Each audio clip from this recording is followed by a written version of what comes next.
Hi friends, welcome to Indian recipes Tamil. நம்ம இன்றைக்கி ரொம்ப டேஸ்டியான ஒரு சட்னி ரெசிபி பார்க்க போகிறோம். அதுவும் நீங்கள் இதுவரைக்கும் சாப்பிட்ருக்காத ஒரு சுவையில் கேள்விப்படாத ஒரு சட்னி ரெசிபி. முக்கியமான இன்க்ரீடியண்ட் இதுக்கு தயிர் நம்ம யூஸ் பண்ண போகிறோம்.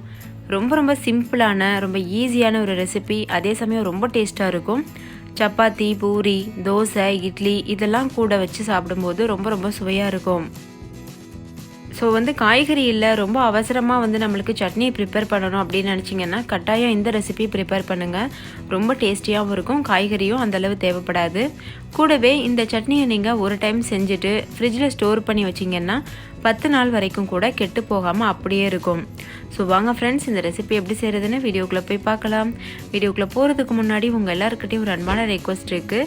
நம்ம சேனல் இந்தியன் ரெசிபீஸ் தமிழை ஃபஸ்ட் டைம் பார்க்குற நண்பர்கள் இந்த வீடியோவுக்கு கீழே இருக்க ரெட் கலர் சப்ஸ்கிரைப் பட்டனை கிளிக் பண்ணி சப்ஸ்கிரைப் பண்ணுங்கள். கூடவே இருக்க பெல் சிம்லையும் கிளிக் பண்ணிவிட்டு ஆல்ன்ற ஆப்ஷனையும் கிளிக் பண்ணி சேவ் பண்ணிக்கோங்க. அப்போ தான் நான் தினம் அப்லோட் பண்ணுற புது வீடியோஸை நீங்கள் மிஸ் பண்ணாமல் பார்க்க முடியும். இப்போ வாங்க ஃப்ரெண்ட்ஸ், வீடியோக்குள்ளே போகலாம்.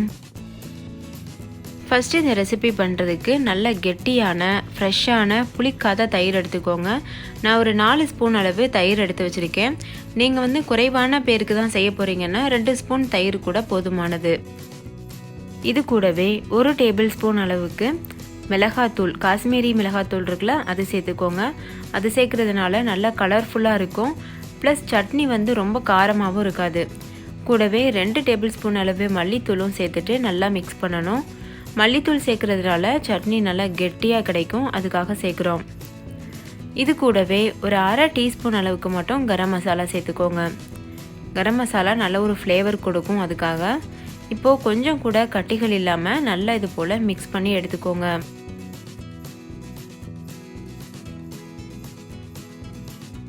இப்போ நல்லா மிக்ஸ் பண்ணியாச்சு. கடைசி இதில் கொஞ்சம் போல் உப்பும் சேர்த்துட்டு மறுபடிக்கும் மிக்ஸ் பண்ணிவிட்டு இது ஒரு ஓரமாக வச்சிடலாம். இப்போ பாருங்கள், உப்பு சேர்த்து நல்லா மிக்ஸ் பண்ணிட்டேன். இது ஒரு ஓரமாக இருக்கட்டும். அடுத்தது ஒரு கடாயில் 2 டேபிள் ஸ்பூன் அளவு எண்ணெயை சூடுபடுத்திக்கோங்க. இந்த ரெசிபி நல்லெண்ணெய் இல்லைனா கடலெண்ணெயில் பண்ணிங்கன்னா ரொம்ப சுவையாக இருக்கும். எண்ணெய் நல்லா சூடானதும் ஒரு அரை டீஸ்பூன் அளவுக்கு கடுகு, அரை டீஸ்பூன் அளவு ஜீரகம் ரெண்டும் சேர்த்து நல்லா பொரிய விடுங்க. ரெண்டும் நல்லா பொரிஞ்சதுக்கப்புறமா லோ ஃப்ளேமில் வச்சுட்டு இது கூடவே 1 டேபிள் ஸ்பூன் அளவு நசுக்கின பூண்டு சேர்த்துக்கோங்க. சேர்த்துட்டு இது நல்லா மிக்ஸ் பண்ணிக்கோங்க. நீங்கள் பூண்டை நல்லா பொடியாக நறுக்கிட்டு கூட சேர்த்துக்கிறலாம். நான் இன்றைக்கி நசுக்கிட்டு சேர்த்துருக்கேன். மீடியம் ஃப்ளேமில் வச்சு இது போல் நல்லா கலந்துட்டே இருங்க. அப்போ அந்த எண்ணெயிலேயே நல்லா அந்த பூண்டு வதங்கிடும். ஸோ நம்மளுக்கு பச்சை வாசனை அடிக்காது. பூண்டு நல்லா வதங்கினதுக்கப்புறமா இது கூட வெங்காயம் சேர்த்துக்கோங்க. ஒரு பெரிய சைஸ் வெங்காயத்தை நல்லா பொடியாக நறுக்கி வச்சுருக்கேன், அதை சேர்த்துருக்கேன். சேர்த்துட்டு இதையும் நல்லா மிக்ஸ் பண்ணிக்கோங்க. வெங்காயம் சீக்கிரம் வதங்குறதுக்காக கொஞ்சம் போல் உப்பும் சேர்த்துட்டு நல்லா கலந்துக்கோங்க. அப்போது சீக்கிரமாகவே வதங்கிடும். வெங்காயம் முழுமையாக வதங்கணும், அப்போ தான் டேஸ்ட்டாக இருக்கும். இல்லைனா அந்தளவு இந்த சட்னி டேஸ்ட்டாக இருக்காது. ஸோ முழுமையாக வதங்க விட்டுறலாம். இப்போ நான் கொஞ்சம் போல் இதில் உப்பு சேர்த்துருக்கேன். சேர்த்துட்டு இது நல்லா நம்ம வதக்கலாம். இப்போ பாருங்கள், வெங்காயம் நல்லாவே வதங்கிருச்சு, முழுமையாக வதங்கிருச்சு. இந்தளவு வதங்கினா போதும். இப்போ இதில் நம்ம ஏற்கனவே மிக்ஸ் பண்ணி வச்சுருக்க தயிரையும் சேர்த்துடலாம். பாருங்கள், இதை இப்படியே சேர்த்துட்டு நல்லா மிக்ஸ் பண்ணணும். இது எண்ணெயில் ஊற்றும் போது கொஞ்சம் சடன்னு தெரிக்கிற மாதிரி இருக்கும். ஸோ தள்ளி நின்று ஊற்றிட்டு அதுக்கப்புறம் சீக்கிரமாகவே மிக்ஸ் பண்ண ஆரம்பிச்சிடுங்க.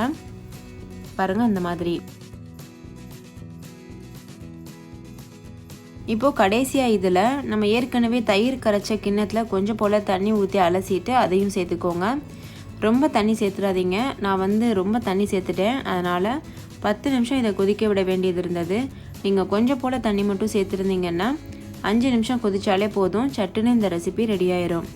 இப்போ பாருங்கள், இது நல்லா வத்திருச்சு. நம்ம சேர்த்துருந்த எண்ணெயெல்லாம் எப்படி பிரிஞ்சு வந்திருக்கு பாருங்கள். 2 டேபிள் ஸ்பூன் எண்ணெய் தான் சேர்த்துருந்தோம், அது எல்லாம் அப்படியே வெளியில் வந்துருச்சு. நீங்கள் இதை ஸ்டோர் பண்ணி வைக்கும்போது எண்ணெயோடு ஸ்டோர் பண்ணி வைங்க. சர்வ் பண்ணும்போது எண்ணெய் இல்லாமல் சர்வ் பண்ணுங்கள். அந்த எண்ணெய் அப்படியே தெளிஞ்சு தனியாக வந்துடும். ஸோ நம்மளுக்கு ப்ராப்ளம் இல்லை. அவ்வளோதான் ஃப்ரெண்ட்ஸ், நம்மளுடைய சூப்பரான தயிர் சட்னி சூப்பராக தயாராகிடுச்சு. தயிர் வச்சு நம்ம நிறைய ரெசிபீஸ் பண்ணியிருப்போம். ஸோ ஒரு முறை இந்த சட்னி ரெசிபியை பண்ணி பாருங்கள், உங்கள் எல்லாருக்கும் ரொம்ப பிடிக்கும். ஏன்னா இது அவ்வளோ டேஸ்ட்டாக இருக்கும். இந்த ரெசிபியை நான் இன்றைக்கி இட்லி கூட வச்சு சர்வ் பண்ண போகிறேன். ஸோ நீங்கள் வந்து இட்லி, தோசை, சப்பாத்தி இது மாதிரி எந்த ரெசிபி கூட வேணாலும் சர்வ் பண்ணி சாப்பிட்டு பாருங்கள். ரொம்ப ரொம்ப சுவையாக இருக்கும். ஸோ கட்டாயம் ட்ரை பண்ணி பாருங்கள். ட்ரை பண்ணிவிட்டு உங்கள் எக்ஸ்பீரியன்ஸ் எப்படி இருந்ததுன்னு கமெண்ட்லையும் கூட ஷேர் பண்ண மறந்துடாதீங்க. இந்த வீடியோ உங்கள் எல்லாருக்கும் ரொம்ப பிடிச்சிருக்கும்னு நம்புகிறேன். பிடிச்சிருந்தா லைக் பண்ணுங்கள், உங்கள் ஃப்ரெண்ட்ஸ் கூட நிறைய ஷேர் பண்ணுங்கள். ஸோ அவங்களும் பார்த்து பயன்பெறட்டும். இன்னொரு சூப்பரான ரெசிபியோட நான் உங்களை சந்திக்கிறேன். அதுக்கு முன்னாடி நம்ம சேனல் இந்தியன் ரெசிபீஸ் தமிழை சப்ஸ்கிரைப் செய்யாத நண்பர்கள் சப்ஸ்கிரைப் செய்துக்கோங்க. தேங்க்யூ. பாய்.